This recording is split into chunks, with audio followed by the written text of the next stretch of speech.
गंगापुर नाम का एक गांव था। वहाँ राधे श्याम अपनी पत्नी के साथ रहता था। गंगापुर में पानी की बड़ी समस्या थी। उस गांव में पानी दूसरे गांव से या दूसरे कस्बों से आया करता था। ओफो, कितनी गर्मी है और बढ़ती ही जा रही है। ऐसा लग रहा है कि हिमालय जाकर बस जाऊं। मैंने तुमसे कितनी बार कहा है, इस गांव में हिमालय, पानी, बंजर जमीन की बातें मत किया करो। अरे, अब पानी नहीं मिल रहा है ठीक है, लेकिन क्या अब उस बारे में बात भी ना करें? उतने में गांव के नायक और उनके आदमी वहाँ पर कई सारे ड्रम, टंकी और ठंडे पानी की बोतल लेकर वहाँ आते हैं। सुनो सुनो सुनो, आज हमारे गांव के नायक श्री केशव महाराज यहाँ पर आ रहे हैं। लगता है नायक जी गांव में हर साल की तरह पानी और कपड़े बांट रहे हैं। मैं हर साल बस इसी का इंतजार करती हूँ। चलो चलकर पानी ले ले, वरना पूरा गांव उसी पर टूट पड़ेगा। राधे श्याम और उसकी पत्नी वहाँ पर पहुँचे और वहाँ उन्होंने देखा कि पानी में गंदे गंदे कीड़े घूम रहे हैं। तब राधे श्याम ने नायक के दरबान से कहा, इस पानी को तुम हमारे पीने के लिए लेकर आए हो? इंसान अगर इससे नहा भी लेना तो भी बीमार हो जाए। हाँ, ये सही कह रहे हैं। अगर घर के बच्चे ये ऐसा पानी पिएंगे तो उन्हें बहुत ज्यादा तकलीफ होगी। जो है यही है, इसके अलावा कुछ भी नहीं है। लेना है तो लो, वरना मैं चला। ए जी, क्यों मुंह लग रहे हो? जो है वही ले लीजिए। नायक का दरबान वहाँ से चला गया। गांव वालों ने जैसे तैसे पानी पीने की कोशिश की। उस गंदे पानी को पीने से आधे गांव वाले बीमार हो गए। उनके पास कोई चारा नहीं था। एक दिन सारे गांव वाले राधे श्याम से मिलने गए। हम सब नायक के घर जा रहे हैं, अगर तुम्हें भी चलना है तो चलो। आज फैसला हो ही जाए इस पानी की समस्या का। हाँ हाँ, तुम सही कह रही हो, हमें वहाँ जाना चाहिए। सारे मिलकर गांव के नायक के घर जाते हैं। उस वक्त नायक ने गांव वालों को देखा और वो सारा माजरा समझ गया। देखो, मेरे पास इस इलाज का कोई उपाय नहीं है। तुम चाहे जो कर लो, मैं अब कहीं से पानी की भीख नहीं मांग सकता। आपके भेजे हुए गंदे पानी की वजह से पूरा गांव बीमार हो गया है। उनकी बातें बिना सुने ही नायक अपने कमरे में चला जाता है। उसे जाता देख राधे श्याम और अन्य गांव वाले बड़े परेशान हो जाते हैं। मुझे तो ये समझ में नहीं आ रहा है कि अब कहाँ जाए, क्या करें? खेती का समय भी आ गया है, हमें ही कुछ तय करना होगा। आज तो हमारे गांव के नायक ने भी हमारा साथ छोड़ दिया। अगर इस साल भी हमने खेतों को बंजर छोड़ा तो हमारे खेत, घर बार सब कुछ मुश्किल में आ जाएगा। इससे हमें कैसे भी निकलना होगा। गांव बहुत ज्यादा परेशान है और अगर ऐसा ही चलता रहा तो हम सबके प्राण संकट में हैं। गांव वाले मिलकर चर्चा कर ही रहे थे कि उनके गांव में एक घुड़सवार आता है, जिसे देखकर सब दंग रह जाते हैं। क्या ये गंगापुर गांव है? मैं यहाँ आपकी सहायता के लिए आया हूँ। कृपया करके हमारी जान मत खाना, हम पहले से ही बहुत परेशान हैं। लेकिन तुम मेरी बात तो सुनो, मैं भी इसी गांव का हूँ। तब जाकर घुड़सवार ने अपने बारे में सारी बातें बताई। कई साल पहले मेरे पूर्वज इस गांव में आकर बसे थे। उस वक्त मैं बहुत छोटा था जब हमें इस गांव से बेदखल कर दिया गया था। जरूर तुमने कोई चोरी की होगी, आखिर घोड़े पर भी तो आए हो। चोरी तो नहीं, मुझे और मेरे परिवार को तंत्र विद्या करने की वजह से इस गांव से निकाला गया था। लेकिन तुम्हारे परिवार को निकाला क्यों गया था? क्या समस्या आ गई थी? गांव में हर साल भव्य पूजा हुआ करती थी ताकि गांव में बरसात हो, लेकिन मेरे परिवार के कुकर्मों की वजह से आज गांव इस मुसीबत में है। हम कुछ समझे नहीं, आप कहना क्या चाहते हैं? ज्यादा लालच के चक्कर में मैंने उस वक्त उस पूजा से गांव के खेतों के जादुई बीज चुरा लिए थे। ये बात जब पंडित जी को पता चली तो मुझे और मेरे परिवार को गांव से निकलवा दिया। उस पूजा के फल स्वरूप भगवान ने हमें आशीर्वाद के तौर पर मुट्ठी भर जादुई बादलों के बीज दिए थे, लेकिन हमने भगवान का दिया हुआ आशीर्वाद चुरा लिया और इसी वजह से हमें निकाल दिया गया। बादलों के बीज? ये क्या होता है? वो बीज अब कहाँ है और उससे क्या होगा? उस बीज से हम बादल उगा सकते हैं। हर खेत में बादलों के पेड़ होंगे, जिससे गांव के खेतों को पानी मिलेगा। और उन बीजों को मैंने हमारे पुश्तैनी खेत में दफना दिया था, जिन्हें मैं आज लेकर आया हूँ। उस घुड़सवार ने अपने घोड़े से उतरकर अपनी झोली में रखे उन चमकते हुए बीजों को निकाला और गांव वालों को दिखाने लगा, जिसे देखकर सब दंग रह गए। राधे भैया, आप जाकर थोड़ा सा पानी लेकर आइए। राधे श्याम गांव जाकर गंदा पानी लेकर आता है। सब मिलकर खेत में जाते हैं। अब आप सब इस बीज की ताकत देखिएगा। मैं इन बीजों को अभी बो देता हूँ। आप सब कल सुबह आकर देखिएगा, ये बीज बादलों के पेड़ बन चुके होंगे। जैसे ही उस घुड़सवार ने उन बीजों को खेत में बोकर पानी डाला, पूरी रात गांव वालों ने इंतजार किया। देखते ही देखते उस खेत में से बादल बाहर निकल आया। ये कैसे हो सकता है? ये तो मुमकिन ही नहीं है। मुमकिन क्यों नहीं है? हमारे गांव में अब बरसात होगी, अब हम भी खुश रहेंगे। घुड़सवार ने अपने झोले से सारे बीज निकाले और पूरे गांव वालों में बांट दिए। सभी गांव वालों ने उसे ले जाकर अपने अपने खेतों में बो दिया और फिर सभी के खेतों में बादल उगाए। गांव में मानो जैसे खुशियों का मेला निकल आया हो।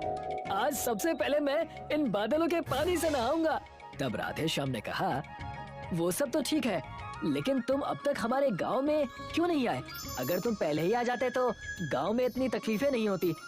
मुझे इस गांव के नायक ने यहाँ आने से मना किया था।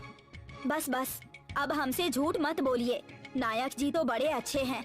गंदा पानी ही सही, उन्होंने हमारी कई सालों तक मदद की है। अब ये बहुत ज्यादा बोल दिया तुमने। भला नायक जी ऐसा क्यों करेंगे? उस वक्त उस घुड़सवार की बात को सब टाल देते हैं। गांव वालों की खुशी का नायक को पता चल जाता है। तब वो अपनी चाल चलने को सोचता है। इन गांव वालों को हमें मुट्ठी में रखना ही होगा।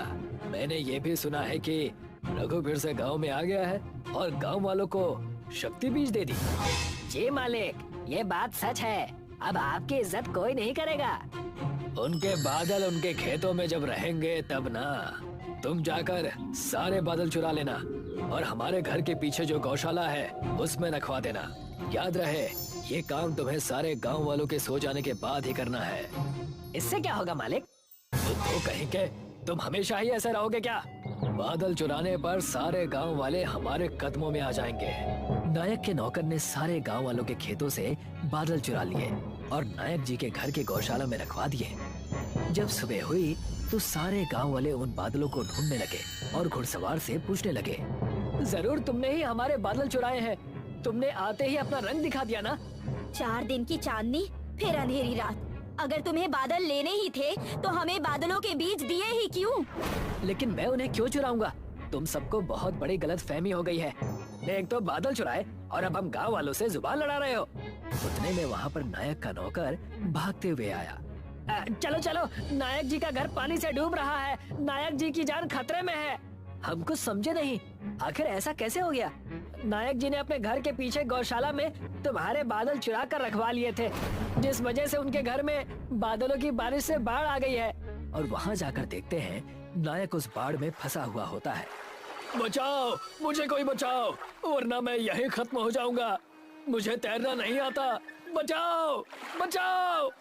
नायक की मदद की आवाज सुनकर घुड़सवार और राधे श्याम दोनों उनके घर पानी में चले जाते हैं और नायक को बादलों की बारिश से बचाकर बाहर लेकर आते हैं। मुझे माफ कर देना, गद्दी की लालच के कारण मैंने ये फैसला लिया।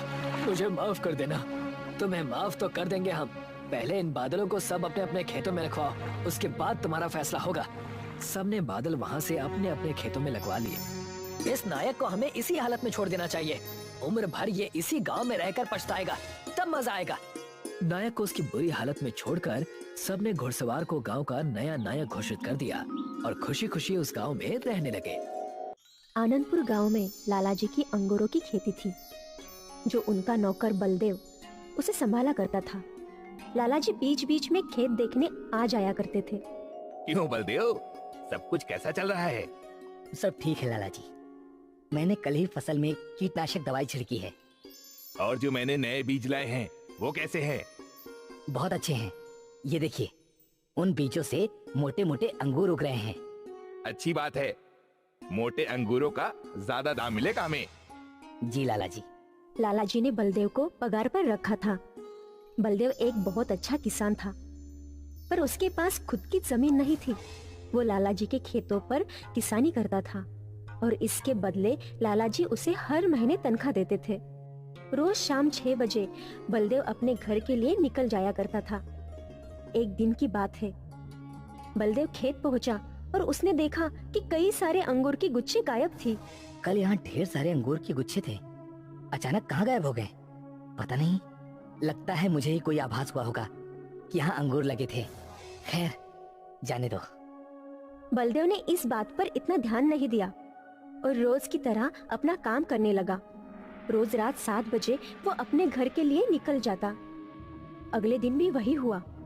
बलदेव अंगूरों के खेत पहुंचा और वहाँ कई अंगूरों के गुच्छे गायब थे। ये कैसे हो सकता है? मैंने कल ही यहाँ सच में अंगूरों के गुच्छे देखे थे।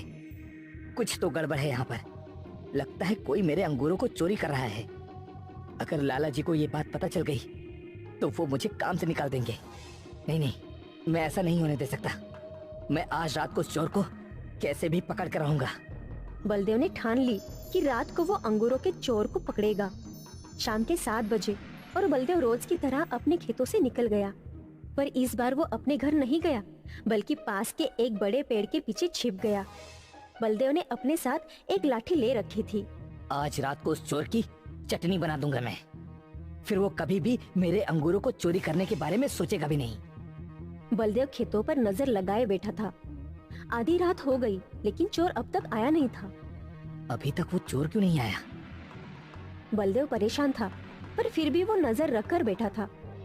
आखिरकार सुबह 6 बजे जैसे ही हल्की रोशनी आई, रोशनी के साथ कुछ परियां उसके खेत में आ गई। बलदेव ने देखा कि उन परियों ने कुछ अंगूरों के गुच्छे तोड़ दिए। तो ये परियां हैं जो मेरे अंगूरों को चोरी कर रही थी। बलदेव दौड़ता हुआ खेतों में पहुंचा। आप सब तो परियां हैं, तो भला आप लोग मेरे अंगूरों को चोरी क्यों कर रही हैं? तो इस फल का नाम अंगूर है। हमारे परीलोक में ये नहीं उगाते, पर उस दिन हमने जब ये अंगूर खाए तो हमें ये बहुत पसंद आए। तब से हम इन्हें तोड़कर खा रहे हैं। पर आपकी वजह से मेरे मालिक मुझे नौकरी से निकाल देंगे। ऐसा क्यों? ये अंगूरों के बाग लाला जी के हैं। लाला जी हर महीने मुझे तनख्वाह देते हैं इन अंगूरों को उगाने के लिए। अगर आप लोग ऐसे ही सारे अंगूरों को खा लेंगी तो वो मुझे तनख्वाह नहीं देंगे और काम से भी निकाल देंगे। अरे रे रे, क्षमा कीजिए, हमें सब बातें पता नहीं थी। पर हमें ये अंगूर बहुत पसंद है, लेकिन हम तुम्हारे साथ भी अन्याय नहीं कर सकते। मेरे पास एक सुझाव है। क्या आप हमारे साथ हमारी दुनिया में आएंगे?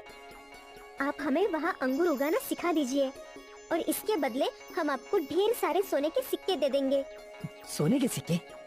हाँ, और फिर हम अपने अंगूर खुद उगाना सीख भी जाएंगे। ठीक है, मुझे मंजूर है। बलदेव ने कुछ अंगूर की बीज ले ली और फिर परियों ने एक दूसरे का हाथ पकड़ा और बलदेव का भी, और कुछ मंत्र पढ़ा। मंत्र पढ़ते ही बलदेव भी परियों के साथ उड़ने लगा। बलदेव परियों के साथ बादलों के ऊपर उड़ रहा था। परियां बलदेव को बादलों के बगीचे में ले आई। इस बगीचे में बहुत ही सुंदर सुंदर रंग बिरंगे फूल थे। ये तो अद्भुत है। बलदेव सारा बगीचा देखकर खुश था। मुझे समझ में नहीं आ रहा कि बिना मिट्टी के ये सब कैसे उग गए। ये बादल जादुई है। ये बादल बिल्कुल जमीन की मिट्टी की तरह है। इस पर जो भी बीज उगाओगे वो धरती की भांति ही उग जाएंगे। बलदेव ने उस बादल पर कुछ अंगूरों के बीज छिड़के और उसके बीज छिड़कते ही बीचों से अंगूर के पौधे निकल आए। काश धरती पर भी ऐसे आसानी से पौधे उगाए जा सकते। अंगूरों के पौधों को रोज पानी देना होता है और तो और इनकी जांच भी करनी होती है कि इनमें कोई कीड़े न लग जाएं। एक परी ने जादू किया और उनके सामने एक छोटा बादल आ गया। अब ये बादल रोज इन अंगूरों को पानी देगा। धरती पर पौधों को कीड़े लगते हैं, यहाँ नहीं लगेंगे। यहाँ मिट्टी नहीं है ना? हाँ, वो तो मैं भूल ही गया था। अब हमें क्या करना होगा? कुछ नहीं, समय पर पानी और अच्छी खुराक देने से ये पौधे अपने आप अंगूर उगाएंगे। बलदेव बोल ही रहा था कि उसके सामने वाले अंगूर के पौधे में अंगूर का एक गुच्छा दिखने लगा। वो देखकर परिया बहुत खुश हुई। वो देखो, वहाँ अंगूर उग गए। अब हमें धरती पर जाने की कोई जरूरत नहीं। स्वादिष्ट अंगूर हम खुद अपने ही बादलों पर उगाएंगे। आपका बहुत बहुत धन्यवाद। जी। परी ने फिर से जादू किया और बलदेव के हाथ में एक बहुत बड़ा मटका आ गया। इस मटके में सोने की मोहरें थी। इतनी सारी सोने की मोहरें देखकर बलदेव की आंखें फटी की फटी रह गई। हमें जब आपकी जरूरत होगी हम वापस आपसे मिलने आएंगे। हाँ हाँ। परियों ने जादू किया और बलदेव परीलोक से गायब हो गया। वो वापस उसी अंगूरों के खेत में था। उसके हाथ में वो मटका भी था। बलदेव वो मटका लेकर अपने घर गया। इतने सारे सोने के सिक्के ये कहाँ से मिले आपको? बादलों पे खेती करने के लिए परियों ने दिया है। परिया? बलदेव ने अपने परिवार को पूरा किस्सा बताया। आपकी ये दोनों बातों पर मुझे विश्वास नहीं हो रहा। पहली कि हम अमीर बन गए और दूसरी ये कि बादलों पर भी खेती होती है। अब तो मानो या ना मानो, पर सच तो यही है। बलदेव ने बड़ा सा घर खरीद लिया और अपनी खुद की जमीन भी। इस जमीन पर उसने भी अंगूर की खेती शुरू कर दी। अब उसे पैसों की बिल्कुल चिंता नहीं थी। वो परियों का शुक्रगुजार था। बादलों पे खेती करने से उसकी किस्मत ही बदल दी।